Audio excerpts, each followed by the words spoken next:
It is Friday, December 6, 2013. I am in front of the Unitarian Church of Montreal, engaged in my alternative spiritual practice of protesting against Unitarian Universalist injustices, abuses, and hypocrisy. And the reason that I am protesting at this particular time, on this particular day, is because, we'll let that fire truck go by before we continue. Quite a bit of noise there. The reason I chose to protest tonight is actually quite an impromptu protest. It's precisely because today is the 5th day of the observance of Chalica. Now, this is a fairly recent Unitarian Universalist, in quotation marks, holiday. It's essentially 7 days of observance, starting on the first Monday in December, extending through the first Sunday in December. And each day is dedicated to commemoration of one of the 7 principles of Unitarian Universalism.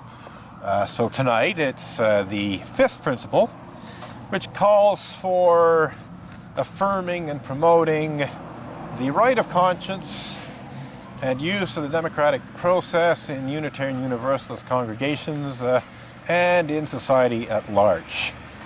So I thought, well, really, what better way to observe the 5th principle than to exercise my right of conscience and to engage in the democratic process in terms of peaceful public protest. And as it happens, this is the first Friday of the month, and every first Friday of the month is sort of a social get-together at the Unitarian Church of Montreal. It's called First Friday Social, I believe, and essentially the Montreal Unitarians have a supper at around 6 o'clock, and basically have a social occasion. So I decided that heck, there's something happening tonight. There will be some people coming to the church. I then noticed that besides that, at 7:30 tonight, which I believe is just about now, or it might even be a little while ago. Yeah, it's 7:43 now, so approximately 13 minutes ago, some kind of commemoration of the murder of female students at the École Polytechnique by a fellow by the name of Marc Lepin is taking place. And I did give, I had second thoughts about protesting when this memorial, as it were, was taking place. But on the other hand, there are actually some very good reasons to protest, specifically in terms of that event. Now, not against that event, not at all. Unitarian Universalists, Montreal Unitarians, they love to twist the truth and pretend, that I'm protesting against whatever event. I'm protesting against music lovers because they're having a concert and so on and so forth. I'm protesting against the commemoration here. Well, no, I'm not doing that at all. I'm protesting the usual issues, Unitarian perversion of justice, Unitarian censorship and suppression of critics. And you might wonder, well, how does that align? How does that, how does the whole Marc Lepin thing come into the picture? Well, it's actually quite shameful. One of the ways in which the Unitarian Church of Montreal tried to force an end to my protest some years ago was Reverend Diane Rollert decided that she would claim to be very frightened of me and seek a restraining order against me on that basis, in the hopes that, a year-long restraining order would prevent me from protesting in front of the church for a full year. And Reverend Rollert and other church leaders were of the belief that, if they obtained this restraining order, that they'd be able to extend it indefinitely. So they weren't just thinking in terms of a 1-year suspension of my protest. They were thinking in terms of a complete end to my protest via the process of attaining a restraining order on the basis of Reverend Iron. Sorry? You know what's blasphemy? Believing that a man could be a god. That could be considered blasphemy. But these people, what you may not even realize, it's a rather strange church. It's called Unitarian, which are essentially, it began as Christians that denied the Trinity, so similar to Jehovah's Witnesses or Judaism, like you said, or even Islam, but so basically Unitarians, very few actually believe that Jesus is God. Okay, wow. But they took it even further. A lot of them are atheists now. Like, they don't even believe in God at all. Scientology almost. Well, whatever. But one of the reasons I'm protesting is because the atheists are not very tolerant. Not all of them, but some of the atheists are basically hostile if you believe in God. So that's one of the reasons for my protest. Atheists have problem explaining the world till today. So that's what's weird. They're still trying to figure out how the world came to. Well, believe it. Yeah, I mean, there's the whole. I basically believe in science. Really? Do you believe that we came from monkeys? Then what happened to the monkeys? How come monkeys are still monkeys? Where is the gap in the evolution scale? Well, whatever. What I'm getting is, I generally believe in science, but I also believe in God. I believe in science. So in other words, the way I see it is God created this whole universe, and science does. It does attempt to human intellect. Exactly. It's an attempt to find out the truth. But basically in a non-religious way. But anyway, one of the most ironic things is I spoke to you earlier about this whole blasphemous libel. The people that are accusing me of blasphemous libel, that is blaspheming against their church, are atheists. It's insane. It's insane, yeah. The world upside down. All right, but so yeah. Well, thank you. I appreciate the support. Some people are protesting even when it's cold, man. I appreciate it's not that cold. I do this in full winter. That's good. Keep on this. Yeah, don't worry. I will. Thank you very much for the moral support. I appreciate it. Well, that's a young fellow who spoke to me earlier, and in fact, at the end of the last reel there, this is sort of Joe Public, as it were. He looks at the thing and he's going like, what the fuck? What is this insanity? Like atheists accusing someone of blasphemy for blogging about clergy abuse, pretending that blogging about ministers engaging in such despicable crimes as pedophilia and rape constitutes blasphemy against the church. Now, of course, the UUA are pretending that my allegations are unfounded and vicious when they are no such thing. The cases of rape, and in one case, rape of preteen girls, so basically pedophilia and rape at the same time, were actual cases where people had been, caught, charged, tried, convicted, sent to jail. Nothing unfounded about that, and nothing really vicious in my blog posts about them. I basically just told the facts. I didn't really go to great extent to make a big scene about it. Just wrote what happened. It's just pure insanity, really, for the atheist leaders of the Unitarian Universalist Association, specifically former Executive Vice President of the UUA, Kathleen K. Montgomery, who is quite obviously an atheist. And then, of course, there's UUA President, Reverend Peter Morales, who is ultimately responsible for whatever the UUA does on his watch, whether he actually initiated that charge or not. He's responsible for the fact that it, well, not charge, accusation, because I haven't actually been charged, and I almost certainly won't be. In fact, it's not even almost, it's like pretty well 100% certain that the Unitarian Universalist Association has no hope whatsoever of actually having me charged with blasphemous libel on the basis of making unfounded and vicious allegations to the effect that Unitarian Universalist ministers engage in such despicable crimes as pedophilia and rape, because I made no such allegations. I told the truth. Interestingly enough, even if I'd actually done what the Unitarian Universalist Association's attorneys are claiming in their bullshit cease and desist demand letter, it would not actually constitute blasphemous libel. In other words, if I actually had made false and even somewhat vicious allegations about Unitarian Universalist ministers engaging in rape and pedophilia, this nonetheless would not amount to the crime of blasphemous libel. It might be ordinary libel against the ministers, but it would not be blasphemous libel.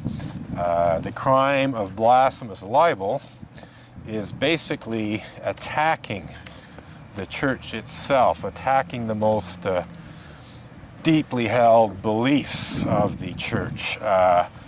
It's not about, saying, such and such a minister's a pedophile or rapist or whatever. It's about attacking the beliefs and practices of the church.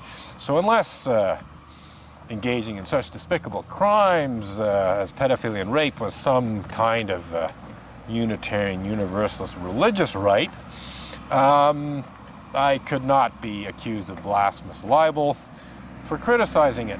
And I'm pretty sure that engaging in such despicable crimes as pedophilia and rape is not included amongst the sacraments of the Unitarian Universalist religious community.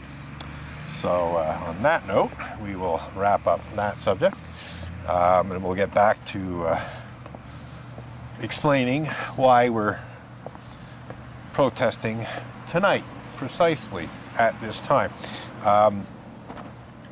There is, or at least was scheduled to be, some kind of memorial to the women of the École Polytechnique who had been gunned down by one Marc Lepin on a December 6th some years ago. I don't remember the exact year that it happened off the top of my head, but it does go back a while.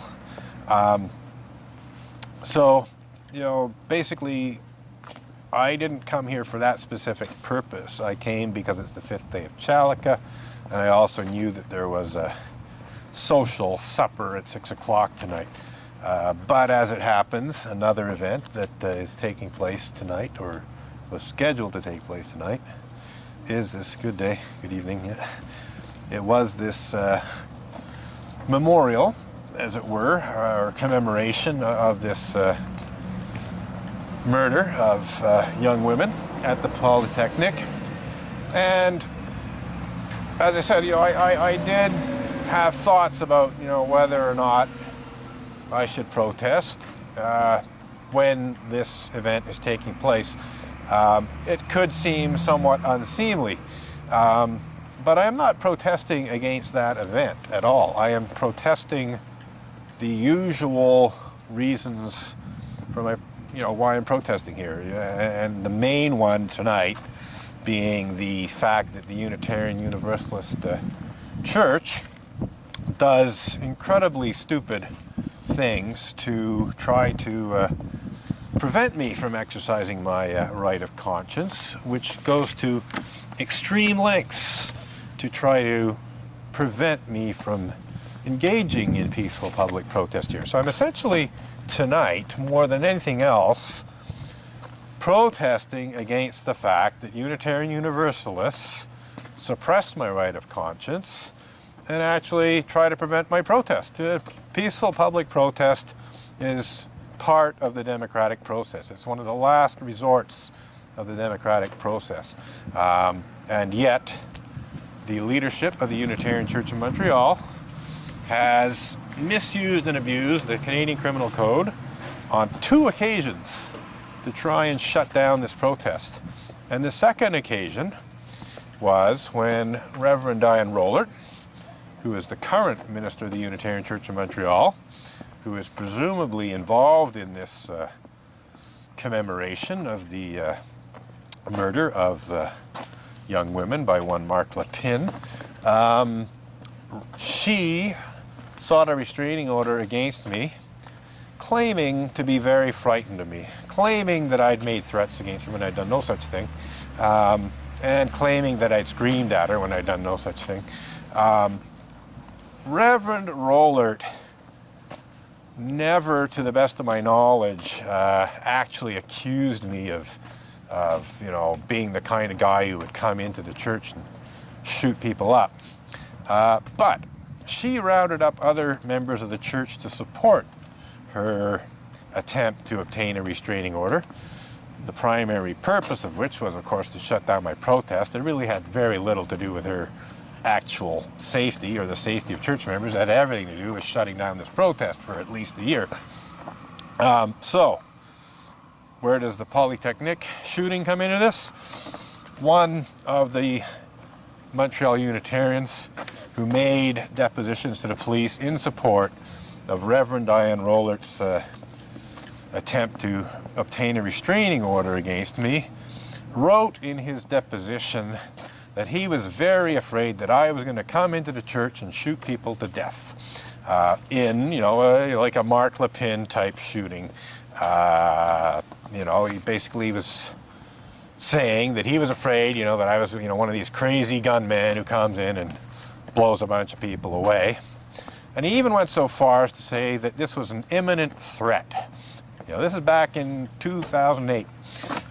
So yes, I decided that, to make it very clear to the Unitarian Church of Montreal that I'm really not impressed with that incredibly insulting and defamatory aspersion on my character, that yes, I will protest during this particular commemoration the fact that Montreal Unitarians actually tried to pretend that I was a Marc Lepine kind of guy. So that's an additional reason why I'm here tonight. I did consider not coming tonight, but I did not want to let the fact that there was this commemoration dissuade me from exercising my right of conscience. And in fact, when one thinks it through, it's as good an occasion as any to protest against the egregious misuse and abuse of the Canadian Criminal Code by Montreal Unitarians in their efforts to prevent me from exercising my right of conscience. And I should add that Reverend Diane Rollert was actually successful in obtaining her restraining order. She was lucky enough, and that lucky, I suppose, might be in quotation marks. The judge that presided over the hearings was one of the most notorious judges in Quebec, one of the most hard-nosed female judges, and also not just hard-nosed, but not amazingly competent. This judge is known for handing down decisions with no support, no explanation as to how she came to that decision. And this is essentially what happened. This judge, Judge Roland Matt, handed down the restraining order, even though there were no actual reasonable grounds to do so. She basically just took Reverend Diane Rollert at her word that she was terribly frightened of me, even though there were no reasonable grounds for that fear, and gave the restraining order, which prevented me from protesting for a full year. So yes, that's where I decided, you know what, I'm going to protest tonight, because I really do not enjoy being so insulted by Montreal Unitarians and how they basically tell pretty darn horrific lies about me in their efforts to prevent me from protesting against, well, their horrific lies. It just goes on and on and on. It's like a vicious circle. So that's it. That is why I thought I would protest specifically tonight, in spite of the fact that there is this memorial or commemorative event. And from the look of things, I don't think very much actually happened, because I saw very, very few people entering or leaving the church from the back. I'm looking into the sanctuary now, and there's, from the look of things, virtually no one in there. It's hard to see into the sanctuary, just as it is hard to see out of the sanctuary.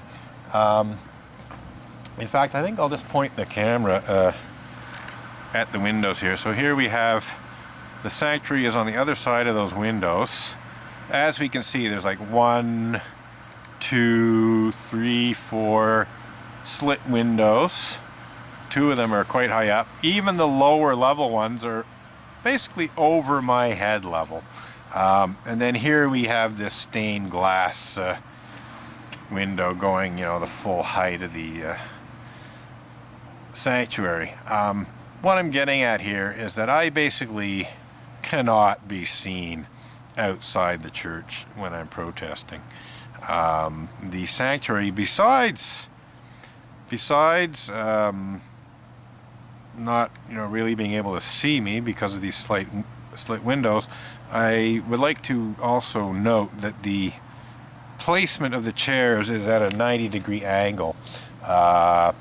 So anyone that wanted to see me, I would have to look 90 degrees to their right, away from where the minister is delivering the sermon and so on, to look through the window.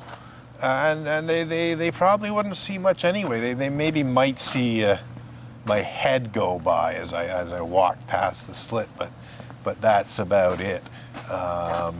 So this again is related to another attempt by the Unitarian Church of Montreal to shut down my protest.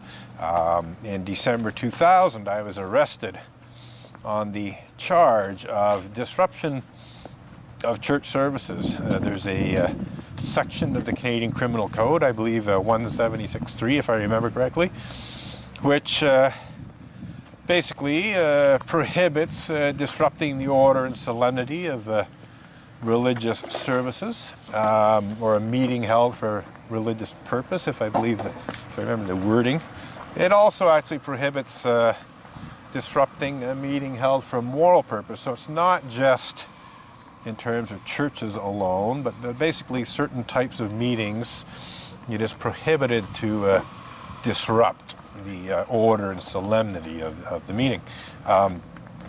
So in their efforts to prevent me from protesting in front of the church, the Unitarian Church of Montreal sought an injunction. That's initially what happened. They went to the legal system. I don't know exactly who or what they went to. I guess perhaps a judge, and they wanted an injunction.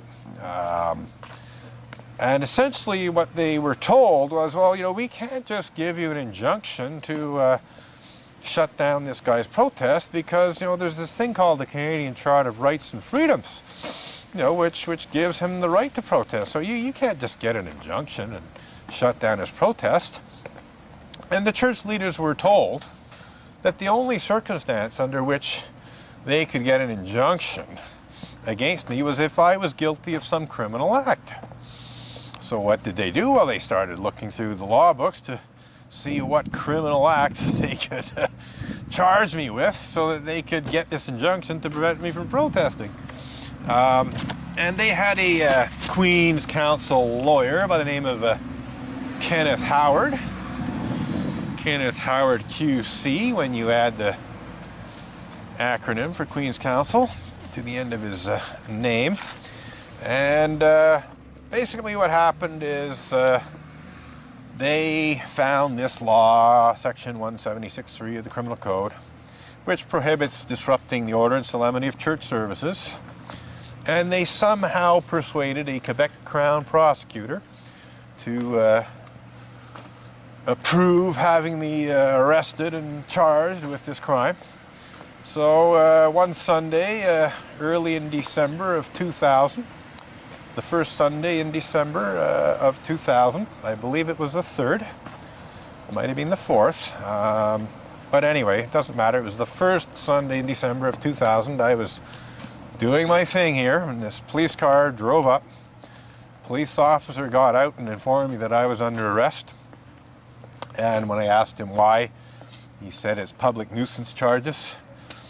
And when I said, public nuisance, what do you mean public nuisance? And then he went on to explain that there was this law against disrupting, the order and solemnity of religious services, and that falls under the public nuisance umbrella. So he arrested me. He was actually pretty good about it, and after processing the paperwork in his car, he let me go on my own recognition. So I didn't even go to the police station. He did overstep his authority a little bit in saying that I could not come back at all, which was not true. But nonetheless, on the whole, he was pretty good about the arrest. I don't have any major complaints. But here it was. It was early December 2000, and I was charged with the crime of disrupting the order and solemnity of church services at the Unitarian Church of Montreal. Well, to make a 3-year-long story very short, I was acquitted of those charges when the Crown prosecutor was unable to prove a single one of the 4 or 5 points of law that he had to prove beyond a reasonable doubt in order to obtain a conviction. I decided to represent myself.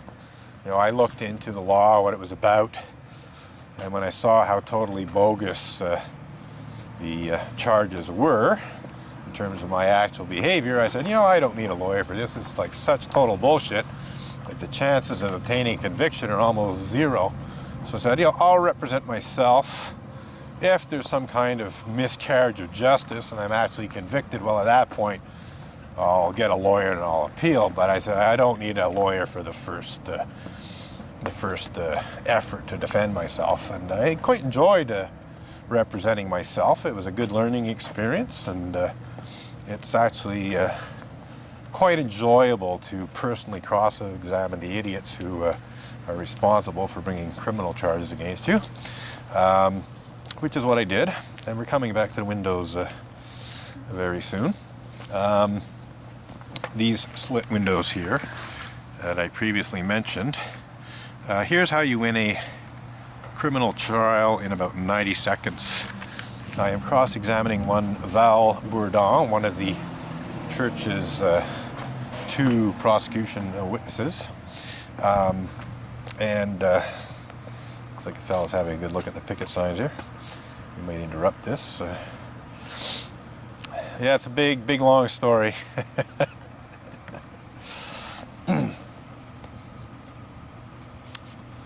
So. Can I give some money? Pardon? Would you like some can I support you in any other way? Well, you don't have to support me at all, but I appreciate your offer. I belong to a Catholic, Greek Catholic church. So. Oh, really? We're Greek Catholic? Greek Catholic. Okay, so not Greek Orthodox. Oh, I don't need money for. No, it's just that you must be here. Yeah, I'm here for a reason. Okay. Well, I'll accept your kind offer nonetheless, and I appreciate your moral support. In case you're wondering what it's all about, there's. Well, this is against the ayahs, Muhammad, isn't it? No. These are Unitarians, and I'm not protesting against Muhammad. I'm protesting against actually anti-religious intolerance and bigotry on the part of the members. Actually, what you may not know about this church is that many members are atheists, including clergy, believe it or not. And some of the atheists, not all of them, are quite anti-religious. So in other words, and in fact, they tend to be anti-Christian. Okay. When they are anti-religious, they tend to center on Christianity. I heard about that. Yeah. I've heard that the church is going down. Well, the Unitarians, as I said, they've had atheists